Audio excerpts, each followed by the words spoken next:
found on a drowned man by Guy de Maupassant. Madame, you ask me whether I am laughing at you? You cannot believe that a man has never been in love. Well then, no, I have never loved, never. Why is this? I really cannot tell. I have never experienced that intoxication of the heart which we call love. Never have I lived in that dream, in that exaltation, in that state of madness into which the image of a woman casts us. I have never been pursued, haunted, roused to fever heat, lifted up to paradise by the thought of meeting, or by the possession of, a being who had suddenly become for me more desirable than any good fortune, more beautiful than any other creature, of more consequence than the whole world. I have never wept, I have never suffered on account of any of you. I have not passed my nights sleepless while thinking of her. I have no experience of waking thoughts bright with thought and memories of her. I have never known the wild rapture of hope before her arrival, or the divine sadness of regret when she went from me, leaving behind her a delicate odor of violet powder. I have never been in love. I have also often asked myself why this is, and truly I can scarcely tell. Nevertheless, I have found some reasons for it, but they are of a metaphysical character, and perhaps you will not be able to appreciate them. I suppose I am too critical of women to submit to their fascination. I ask you to forgive me for this remark. I will explain what I mean. In every creature there is a moral being and a physical being. In order to love, it would be necessary for me to find a harmony between these two beings which I have never found. One always predominates, sometimes the moral, sometimes the physical. The intellect which we have a right to require in a woman, in order to love her, is not the same as the virile intellect. It is more and it is less. A woman must be frank, delicate, sensitive, refined, impressionable.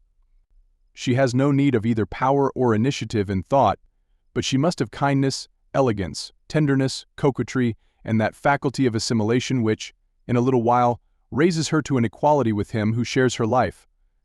Her greatest quality must be tact, that subtle sense which is to the mind what touch is to the body. It reveals to her 1,000 little things, contours, angles and forms on the plane of the intellectual.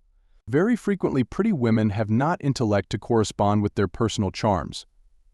Now, the slightest lack of harmony strikes me and pains me at the first glance.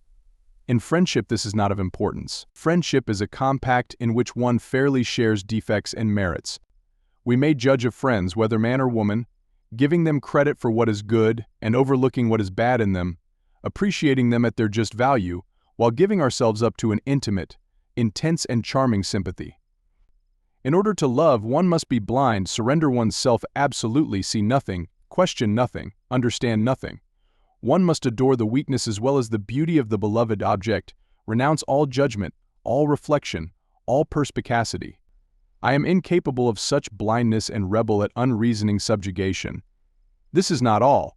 I have such a high and subtle idea of harmony that nothing can ever fulfill my ideal, but you will call me a madman. Listen to me.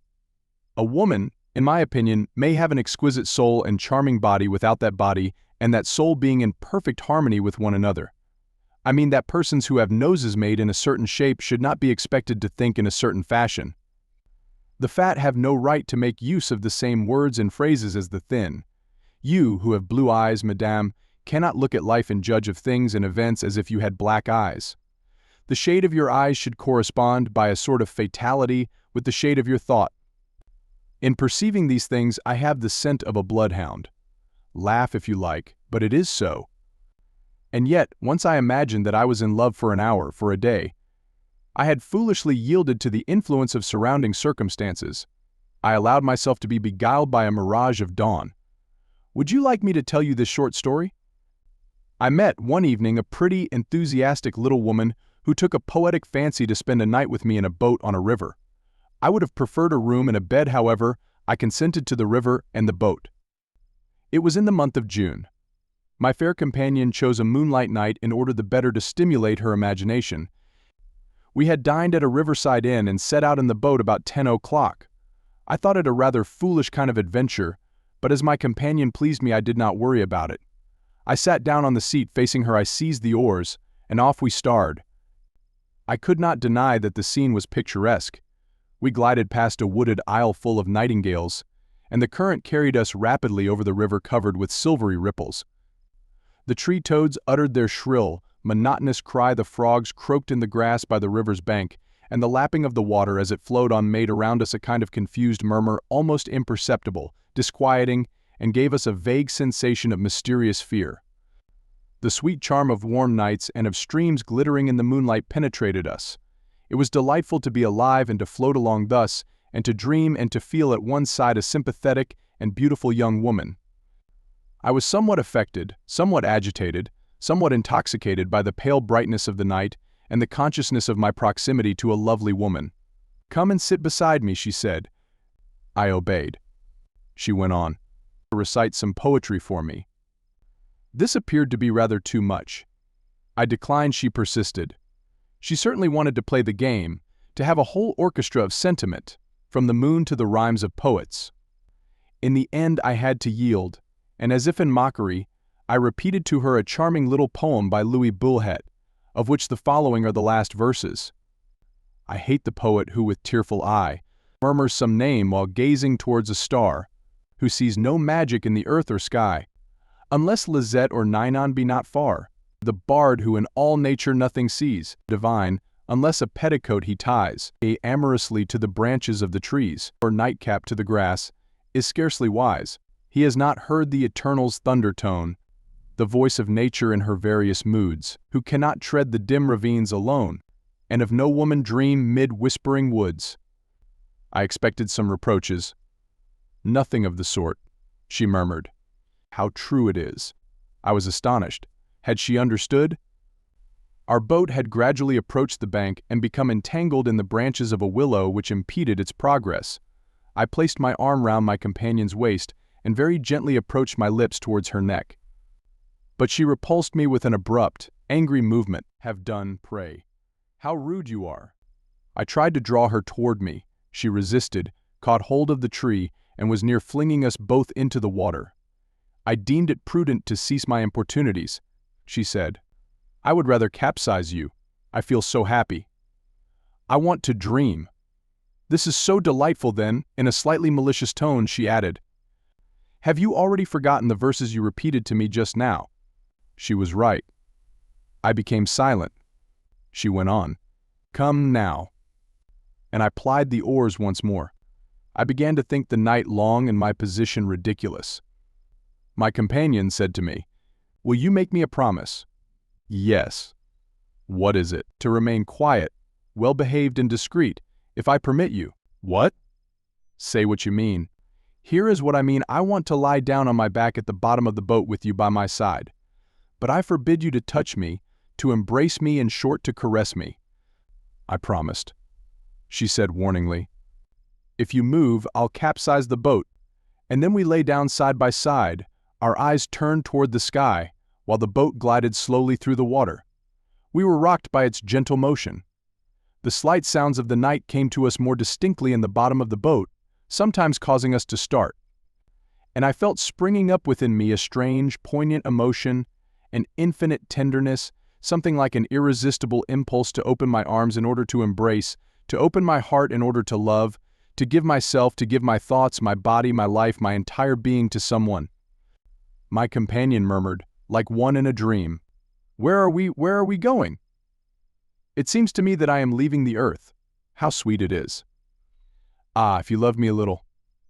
My heart began to throb. I had no answer to give. It seemed to me that I loved her. I had no longer any violent desire. I felt happy there by her side, and that was enough for me. And thus we remained for a long, long time without stirring. We had clasped each other's hands. Some delightful force rendered us motionless, an unknown force stronger than ourselves, an alliance chaste, intimate, absolute, of our beings lying there side, belonging to each other without contact. What was this? How do I know? Love, perhaps? Little by little the dawn appeared. It was 3 o'clock in the morning. Slowly a great brightness spread over the sky. The boat knocked up against something. I rose up. We had come close to a tiny islet, but I remained enchanted, in an ecstasy. Before us stretched the firmament, red, pink, violet, spotted with fiery clouds resembling golden vapor. The river was glowing with purple, and 3 houses on one side of it seemed to be burning. I bent toward my companion. I was going to say, "Oh, Look, but I held my tongue, quite dazed, and I could no longer see anything except her. She too was rosy, with rosy flesh tints with a deeper tinge that was partly a reflection of the hue of the sky. Her tresses were rosy, her eyes were rosy, her teeth were rosy, her dress, her laces, her smile, all were rosy, and in truth I believed, so overpowering was the illusion, that the dawn was there in the flesh before me. She rose softly to her feet, holding out her lips to me, and I moved toward her, trembling, delirious, feeling indeed that I was going to kiss heaven, to kiss happiness, to kiss happiness, to kiss a dream that had become a woman, to kiss the ideal which had descended into human flesh. She said to me, "You have a caterpillar in your hair," and suddenly I felt as sad as if I had lost all hope in life.